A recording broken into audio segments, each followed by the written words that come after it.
Monsieur Emmanuel Milimono, avec vous, on reste encore dans les couloirs de la justice pour parler de ces 9 responsables du quatuor politique inculpés et placés sous contrôle judiciaire.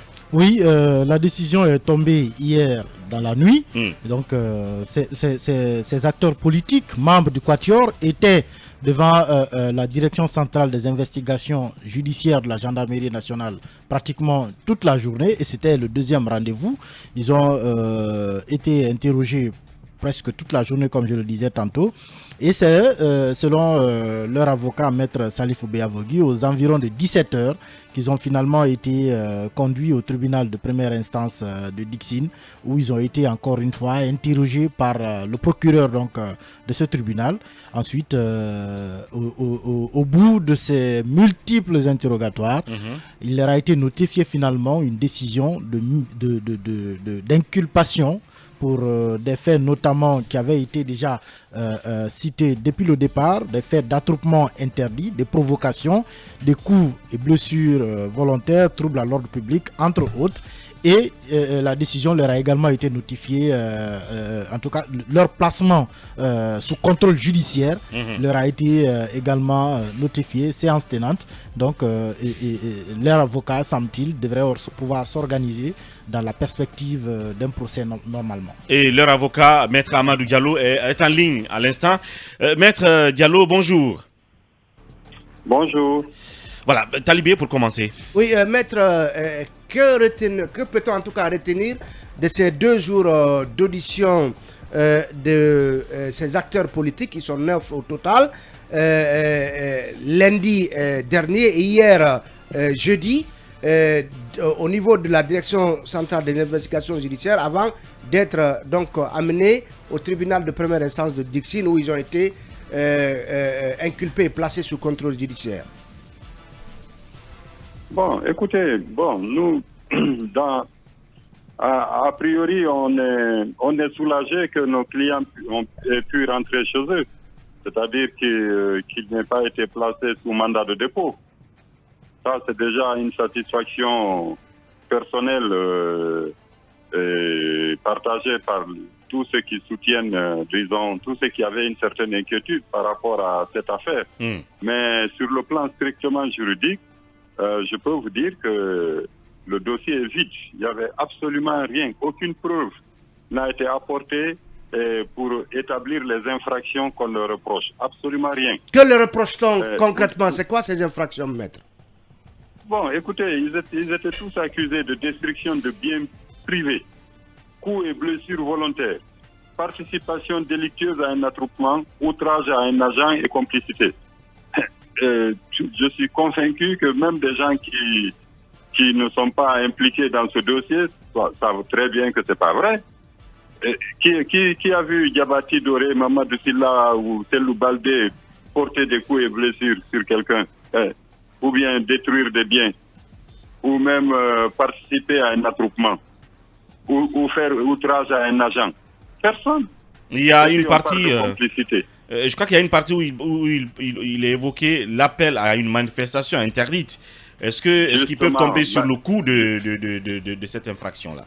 Justement, c'est ça l'argument du procureur, de l'accusation. C'est de dire que il y a eu une déclaration soutenant la manifestation que le FNDC souhaitait organiser, entendait organiser. Mais je rappelle que là, le procureur a voulu dire qu'il y avait une complicité, c'est-à-dire il y a incitation, facilitation, etc., etc. Mais je rappelle que la complicité exige un acte positif, c'est-à-dire que le complice exécute et qui est contraire à la loi. Mais je rappelle encore une fois, pour que le soutien à la manifestation du FNDC soit considérée comme illégale, encore faut-il que la manifestation elle-même soit considérée comme illégale. C'est-à-dire que c'est lié. Il faut que la manifestation soit interdite. Maintenant, lorsque quelqu'un incite à une manifestation interdite, là, l'intéressé peut être poursuivi. Or, à ma connaissance, aucun acte administratif, je dis bien, n'a été produit pour établir que la manifestation du 20 programmée par le FNDC était interdite. Il n'y en a pas. Mais là-dessus, justement, maître, ce communiqué du CNRD qui est souvent évoqué même par les administrateurs, enfin les élus locaux des communes parfois concernées, ce communiqué parle d'interdiction, de toute interdiction de manifestation sur l'ensemble du territoire jusqu'à nouvel ordre. Est-ce que ça veut dire que on peut l'étirer quand même sur le temps puisqu'il n'y a pas eu de communiqué contraire jusqu'à date? Vous savez, ce communiqué est d'abord sur la forme, tout comme sur illégal. C'est-à-dire qu'on ne peut pas, par un communiqué, interdire de manière générale et absolue l'exercice d'une liberté publique. Ça, c'est contraire au code pénal, c'est contraire au code de procédure pénale, c'est contraire à la charte de la transition, c'est contraire à tous les instruments juridiques internationaux que la Guinée a signés et ratifiés. Le dernier communiqué du ministre de la Justice rappelle que les libertés sont garanties en Guinée. Il l'a rappelé par la charte et par les instruments juridiques internationaux. Bien. Donc, une manifestation, elle est interdite par l'autorité compétente et cette interdiction elle est circonstanciée, c'est-à-dire elle concerne une manifestation, pas des manifestations. Dernière question. C'est une. Oui. Voilà, c'est en fonction des circonstances des manifestations. Donc, c'est une interdiction administrative qui est circonstanciée à une manifestation donnée. Or, vous savez, lorsqu'il y a plusieurs irrégularités, lorsqu'on veut trouver une irrégularité sur une irrégularité, ça ne marche pas. Pour que l'État puisse sanctionner des gens... Oui, maître. Oui. Encore faut-il que l'État respecte la loi. C'est ça le problème. C'est-à-dire que si l'État respecte la loi, il peut sanctionner tous ceux qui violent la loi. Mais on ne peut pas tirer d'une irrégularité une autre irrégularité. C'est pas possible. Bien, voilà ce qui est clairement dit.